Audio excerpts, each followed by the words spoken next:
Everyone welcome back to the vision digital education. Hi friends, हूँ છું સંદીપ બોરીચા। ફરી એક વખત આપનું ધોરણ 12 વિષય અર્થશાસ્ત્રમાં સ્વાગત કરું છું। વિઝન ડિજિટલ એજ્યુકેશનમાં આપ સૌનું સ્વાગત કરતાની સાથે ફરી એક વખત તમને કહી દઉં, Instagram, Telegram, Facebook, play store www.visiondigitaleducation.com સંપર્ક કરો।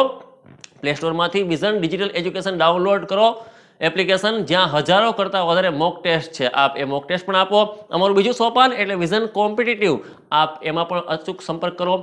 અવશ્ય આપ એમાંથી સારામાં સારી જે સરકારી નોકરીઓ માટેની તૈયારી કરતા હોય તો આપના માટે એ પ્લેટફોર્મ બેસ્ટ રહેશે। એટલે અમારી વિઝન કોમ્પિટિટિવ અન્ય એક ચેનલ છે, આપ એમાં પણ જોડાઈ શકો છો। મિત્રો, અમારા 9993 34 નંબર ઉપર આપ ગમે ત્યારે, મતલબ કે સાંજના 6 થી રાતના 10 સુધી, ગમે ત્યારે, મતલબ કે આખો દિવસ નહીં, પરંતુ સાંજના 6 થી રાતના 10 સુધી આપણે સંપર્ક કરી શકો છો। હવે મિત્રો, નાણાકીય નીતિના સાધનોમાં આપણે બે પ્રકારના સાધનોનો અભ્યાસ કરવાનો હોય છે।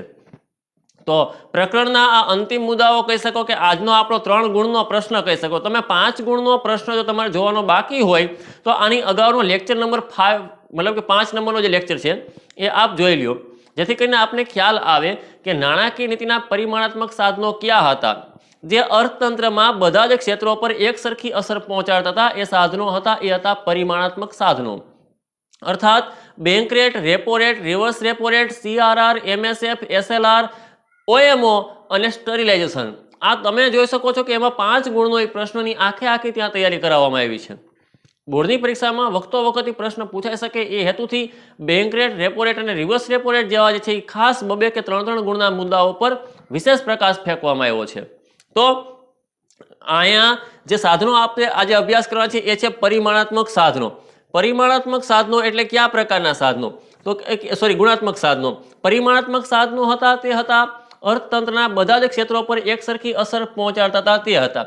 હવે એમાં મેં તમને પહેલા કીધું હતું કે બેંક રેટ, લાંબા ગાળા માટેનું જે વ્યાજના દરે RBI વેપારી બેંકોને ધિરાણ આપે છે એ હતું બેંક રેટ। બીજું હતું રેપો રેટ અને reverse repo rate.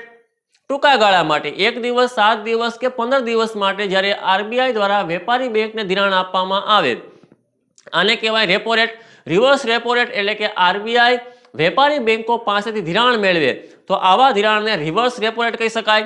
CRR cache reserve ratio જે 1962 પછી છે 3 થી 15% વચ્ચે રાખવામાં આવે છે। ચાલુ ખાતું હોય, બચત હોય કે ફિક્સ્ડ હોય, તો આ કોઈ પણ ખાતા ઉપર જે છે એ CRR રાખેલો એટલે કે થાપણદારે મૂકેલી થાપણના અમુક ટકા બેંકે રકમ રાખી મૂકવી પડે।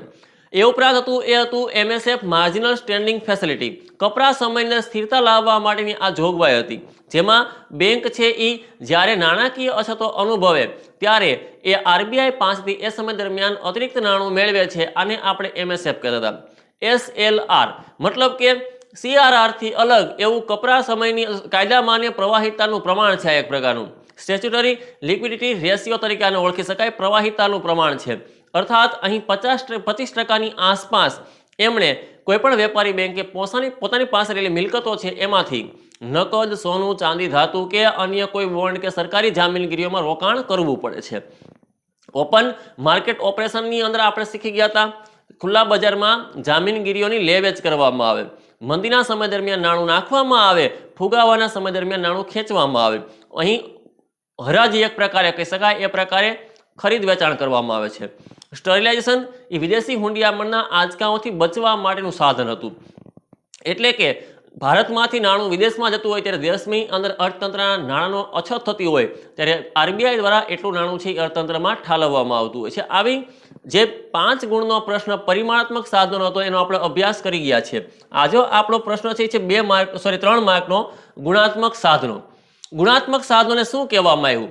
સામાન્ય સાધનોથી અલગ એ ઉપરાંત RBI કેટલાક ચોક્કસ ક્ષેત્રોને વિકાસ માટે અથવા અલગ અલગ ક્ષેત્રોના નિર્ધારિત અસર પહોંચાડવા માટે જે સાધનોનો ઉપયોગ કરે એવા સાધનોને ગુણાત્મક સાધનો તરીકે ઓળખવામાં આવે।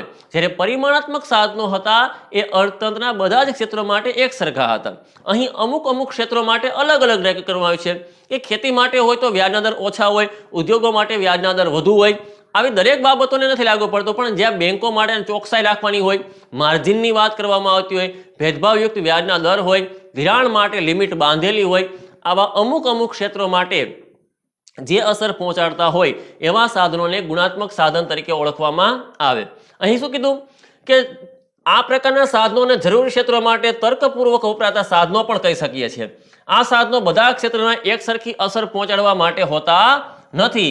ઇકોનોમિકલી દ્રષ્ટિએ જોવા જઈએ તો અર્થતંત્રની અંદર બધા વસ્તુઓ ઉપર લાગુ પડતા હોય એવા પ્રકારના આ સાધનો નથી. અહીં 4 પ્રકારના સાધનો છે. એક છે સલામતીની જરૂરિયાત, બીજું છે માર્જિન, ત્રીજું છે ધિરાણની ટોચ મર્યાદા, ચોથું છે ભેદભાવયુક્ત કે વ્યાજ પારખું વ્યાજના દર. આ પ્રકારના 4 સાધનો છે એ નાણાકીય નીતિના ગુણાત્મક સાધન તરીકે ઓળખવામાં આવે છે. હવે એમાંનું પહેલું સાધન આપણે અભ્યાસ કરીએ એ છે સલામતીની જરૂરિયાત. અર્થાત કે જ્યારે કોઈ બેંક ધિરાણ આપે તો એ ધિરાણ છે એ ધિરાણ લઈ ગયો એ વ્યક્તિ પાછું આપવા આવવો જોઈએ. સાદી ભાષામાં એમ કહી શકીએ કે ધૂંબો મારીને વયો જવો ન જોઈએ. મતલબ કે આપણે બેંકમાંથી પૈસા લઈ આવ્યા ધિરાણ સ્વરૂપે તો એ પૈસા પાછા બેંકને આપવા પડે.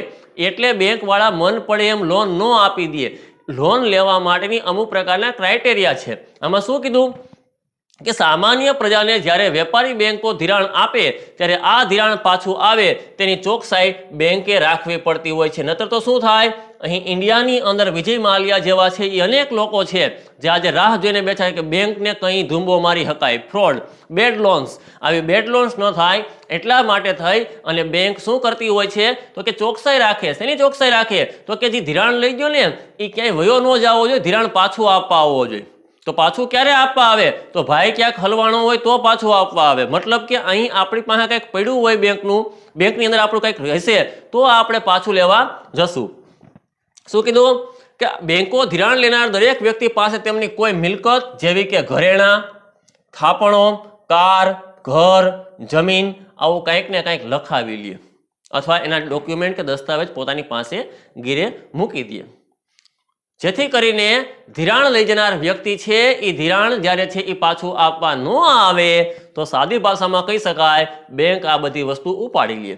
થાપણો છે, કાર છે, ઘર છે, જમીન જે લખાવેલું છે એને બેંક લઈ લે અને ભવિષ્યમાં એની હરાજી કરી અને પોતાની મિલકતો પાછી ઊભી કરી લે બેંક.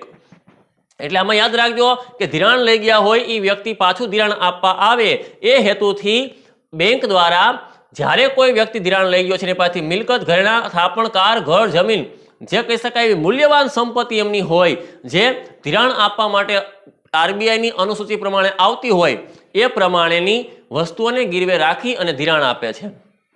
જો કોઈ ગ્રાહક બેંકની શરત મુજબ ધિરાણ રકમ પાછી ન ચૂકવી શકે તો બેંક આવું સલામતી પેટે રાખેલું સાધન જપ્ત કરે છે. ઘણી વખત દેવાળું ફૂકે, ઘણી વખત બેંકને પરત કરી શકે એવી હાલતમાં ન હોય કોઈ વ્યક્તિ. આવા સમય દરમિયાન બેંક એ સંપત્તિ કે એ મિલકતને શું કરે છે? જપ્ત કરે છે. દેશના દરેક વર્ગના બેંકને ધિરાણ મળે ને એ માટે છે ને આરબીઆઈ બહુ સરસ સિસ્ટમ કરી છે કે ખેતી જેવા ક્ષેત્રને છે ને સરખો વિકાસ થાય એ માટે અલગ અલગ વર્ગ પાસે ઓછા વધતા પ્રમાણમાં સલામતીની બાહેંધરી લખાવવામાં આવતી હોય છે. આત્મનિર્ભર ભારત આપણે જોઈ ગયા હતા.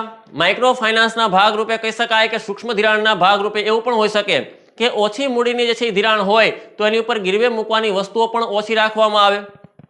અમુક માત્ર એફડી ઉપર ધિરાણ આપી દેવામાં આવે, ફિક્સ ડિપોઝિટ જે છે તમારી છે એની ઉપર ધિરાણ આપવામાં આવે. અમુક તમને વીમા પોલિસી તમે ત્યાં મૂકો ગીરવે તો એની ઉપર તમને ધિરાણ આપવામાં આવે, ઘરેણા ઉપર તમને ધિરાણ આપવામાં આવે. એટલે આરબીઆઈ છે ને ખેતી જેવા ક્ષેત્રો કે નાનો વ્યક્તિ હોય એમને પણ ધિરાણ મળે એ પણ વિકાસ કરી શકે. એટલે ઓછા વધતા પ્રમાણમાં એ ગીરવે મૂકવાની વસ્તુઓ છે એ અલગ અલગ પ્રમાણમાં રાખી શકે છે. ગરીબ ખેડૂતો પાસે નહિવત અને મોટા ધંધાનો માલિક હોય, મોટો ઉદ્યોગપતિ હોય, જંગી માત્રામાં ધિરાણ લેતો હોય એની પાસે ગીરવે રાખવા લાયક વસ્તુ છે એ મોટી પાયે લખાવી લેવામાં આવે. બસ સીધી ભાષામાં આને કહી શકાય, આને કહેવાય સલામતીની જરૂરિયાત. બીજી વાત કરવી હોય તો માર્જિન.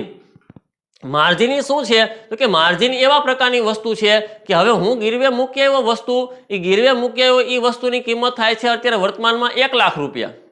તો મને બેંક વાળા ધિરાણ આપે ને એ પૂરેપૂરું 1 લાખનું ન આપે, અમુક ટકા કાપીને ધિરાણ આપે. આને કહેવાય માર્જિન કહેવાય. માની લો કે ઉદાહરણ તરીકે હું તમને કાલ્પનિક ઉદાહરણ આપું કે આજે 1 લાખ રૂપિયાની મિલકતની મેં કોઈ કાર ત્યાં બેંકમાં મૂકી આવ્યો અથવા તો લખાવી દીધી, મૂકી આવ્યો નથી પણ મતલબ કે એની ઉપર મેં લોન લીધી તો લાખ રૂપિયાની કારની કિંમત પ્રમાણે મને 1 લાખનું ધિરાણ ન મળે, મને 70,000નું મળે, 60,000નું મળે. આ બેંકના ક્રાઇટેરિયા પ્રમાણે આવી શકે. આને કહેવાય માર્જિન. બહુ સાદી ભાષામાં સીધી ભાષામાં હું તમને પ્રશ્ન તરફ લઈ જઈશ. શું કીધું આમાં? સલામતીની બાહેંધરી પેટે બતાવેલી મિલકતના અમુક ટકા જ અથવા માંગેલી લોનના અમુક ટકા જેટલી રકમનું ધિરાણ એમને વ્યક્તિને મળી શકશે. આવી ટકાવારીનું ધિરાણ એને કહેવાય માર્જિન.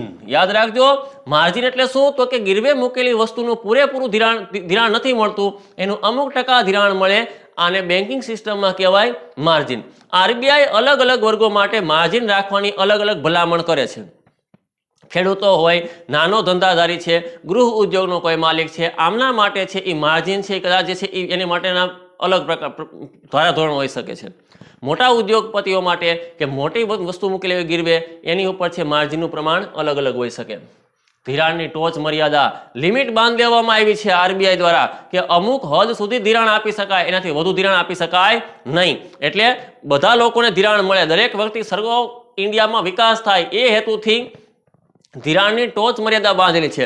માની લો કે ઉદાહરણ તરીકેનું કાલ્પનિક ઉદાહરણ તમારી સામે રજૂ કરીશ, કારણ કે આરબીઆઈના પ્રમાણ દરેક વખતે અલગ અલગ બનતા હોય છે કે 1 કરોડની ધિરાણ મળ્યું તો 1 કરોડની માથે પછી ધિરાણ ન મળી શકે, અને સાદી ભાષામાં કહેવાય ધિરાણની ટોચ મર્યાદા, લિમિટ બંધાઈ જાય. અહીંયા એનાથી આગળ ધિરાણ મળવા પ્રાપ્ત બનતું નથી. કોઈ પણ એક વ્યક્તિને કે એકમને માટે ધિરાણની ટોચ મર્યાદા કોણ નક્કી કરે? આરબીઆઈ નક્કી કરે કે એનું કેટલું ધિરાણ મળી શકશે.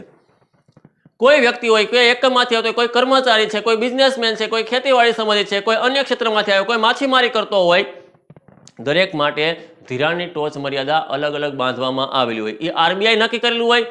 જે લિમિટ બંધાય છે એની ઉપર કોઈ પણ બેંક છે એ ધિરાણ આપી શકતી નથી. સાદી ભાષામાં કહેવાય અને ધિરાણની ટોચ મર્યાદા. ભેદભાવયુક્ત ભેદપારખું વ્યાજના દર. આરબીઆઈ છે ને એમાં ભેદભાવ કરે છે. શું ભેદભાવ કરે? તો કે સારો નાનો માણસ છે એને ધિરાણ આપવામાં આવે તેના ઉપર વ્યાજના દર ઓછા રાખે. કોઈ મોટો માણસ છે, કોઈ મોટી માત્રામાં ધિરાણ લે છે તો એને માટે વ્યાજના દર કેવા હોય? અલગ અલગ હોય. સરખો વિકાસ થાય પ્રાથમિક ક્ષેત્ર, માધ્યમિક ક્ષેત્ર અને સેવા ક્ષેત્ર. તો પ્રાથમિક એટલે ખેતીવાડી, માધ્યમિક એટલે કે મેન્યુફેક્ચરિંગ ઉદ્યોગો, અને સેવા એટલે કે સર્વિસીસ, પ્રોફેશન. તો આની ઉપર છે એ ધિરાણ વ્યાજના દર છે એ ધિરાણ ઉપર કેવા રાખવામાં આવ્યા હોય? અલગ અલગ રાખવામાં આવ્યા હોય. આ પ્રકારે જેને કહી શકાય કે ધિરાણ માટે અલગ અલગ વ્યાજના દરની પદ્ધતિ આરબીઆઈ સૂચવે છે. અને સાદી ભાષામાં કહેવાય ભેદપારખું ભેદભાવયુક્ત વ્યાજના દરની નીતિ. દાખલા તરીકે એક ગરીબ ખેડૂતને ખેતીની પ્રવૃત્તિ માટે ખૂબ નીચા દરે ધિરાણ આપવામાં આવ્યું છે, તો પૈસાદાર વ્યક્તિના ઘર કે કાર ખરીદવા માટે ખૂબ ઊંચા દરે ધિરાણ આપવામાં આવ્યું છે. જે કોઈ વ્યક્તિ પોતાના સ્વ વિકાસ માટે અથવા દેશના અર્થતંત્રમાં ઉપયોગી સાબિત થાય એવા પ્રકારની પ્રવૃત્તિ કરે છે, ખેતીની પ્રવૃત્તિ નિકાસ માટે પણ ઉપયોગી બને, અનાજ ઉપલબ્ધિમાં વધારો કરે છે, આથી ખેડૂતો માટે છે એ નીચા દરે વ્યાજના દરે ધિરાણ આપવામાં આવે.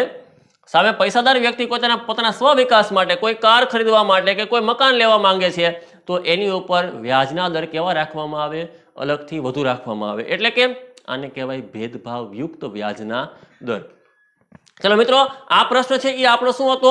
તો કે નાણાકીય નીતિના ગુણાત્મક સાધનો. 3 ગુણમાં કે 2 ગુણમાં તમને આ પ્રશ્ન પૂછાય. પ્રકરણનો આ અંતિમ મુદ્દો હતો. હવે અહીંયા આમ તમે જોવાનું તો ચેપ્ટર નંબર 4 છે ને, નાણાકીય નીતિ વાળું, બેન્કિંગ અને નાણાકીય નીતિ, એ આખું પૂર્ણ થાય છે. જો તમે હજી આ વિડીયો ન જોયો હોય ને તો તમે આખા પહેલેથી સ્ટાર્ટ કરી નાખો.